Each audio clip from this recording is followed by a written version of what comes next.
एक बार बादलों ने हड़ताल कर दी कि हम अगले 10 साल तक बारिश नहीं करेंगे। यह सुनकर सभी किसानों ने अपने खेती के औजार पैक करके रख दिए। लेकिन एक किसान था जो बिना बारिश भी रोज हल चलाता था। एक दिन बादल उसके पास से गुजरे और पूछा, अरे भाई, तुम बिना बारिश भी रोज हल क्यों चलाते हो? हमने तो हड़ताल कर रखी है। तो उस किसान ने एक बहुत सुंदर जवाब दिया। बोला, 10 साल बाद कहीं मैं हल चलाना ही ना भूल जाऊं, इसलिए मैं रोज हल चलाता हूं।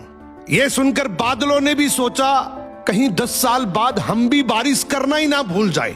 बादल तुरंत बरसने लगे और उस किसान की मेहनत रंग लाई। लेकिन जो किसान बारिश के इंतजार में अपने घर पे आराम से बैठे थे, वो हाथ मलते ही रह गए।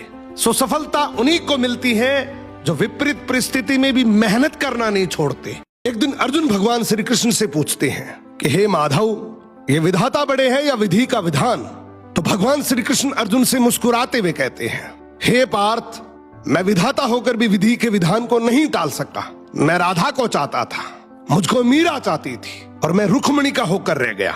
अब इस बात से तुम खुद ही अंदाजा लगा सकते हो कि विधि का विधान बड़ा है या मैं विधाता। एक बार बादलों ने हड़ताल कर दी कि हम अगले 10 साल तक बारिश नहीं करेंगे। यह सुनकर सभी किसानों ने अपने खेती के औजार पैक करके रख दिए। लेकिन एक किसान था जो बिना बारिश भी रोज हल चलाता था। एक दिन बादल उसके पास से गुजरे और पूछा, अरे भाई, तुम बिना बारिश भी रोज हल क्यों चलाते हो? हमने तो हड़ताल कर रखी है। तो उस किसान ने एक बहुत सुंदर जवाब दिया। बोला, 10 साल बाद कहीं मैं हल चलाना ही ना भूल जाऊं, इसलिए मैं रोज हल चलाता हूं। यह सुनकर बादलों ने भी सोचा, कहीं 10 साल बाद हम भी बारिश करना ही ना भूल जाए। बादल तुरंत बरसने लगे और उस किसान की मेहनत रंग लाई। लेकिन जो किसान बारिश के इंतजार में अपने घर पे आराम से बैठे थे, वो हाथ मलते ही रह गए। सो सफलता उन्हीं को मिलती है जो विपरीत परिस्थिति में भी मेहनत करना नहीं छोड़ते। एक समुद्री राज्य था, वहां एक अजीब नियम था। कोई भी आदमी राजा बन सकता है, लेकिन सिर्फ 5 साल के लिए। जैसे 5 साल पूरे होते, उसे एक भयानक जंगल में छोड़ दिया जाता, जहां जंगली जानवर उसे मार देते। इसलिए ज्यादातर लोग राजा बनना तो चाहते थे। वो उस 5 साल के पीरियड में खूब मजे करते। पर जब 5 साल का समय पूरा होता, तो वही आदमी रोते बिलखते जंगल की तरफ जाते। एक दिन एक समझदार आदमी राजा बना। उसने सोचा, 5 साल तो बीत जाएंगे, अगर मैंने आज से ही बाद का सोच लिया तो मैं बच सकता हूं। अब वो राजा था तो सारी चीजें उसके कंट्रोल में थी। पहले साल जंगल में शिकारी भेजे, खतरनाक जानवरों को हटा दिया।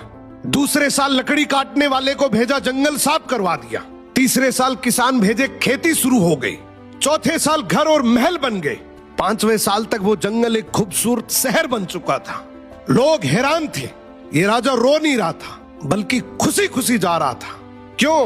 क्योंकि जहां दूसरे लोग मौत देखते थे, उसने अपने फ्यूचर का राज्य बना लिया था।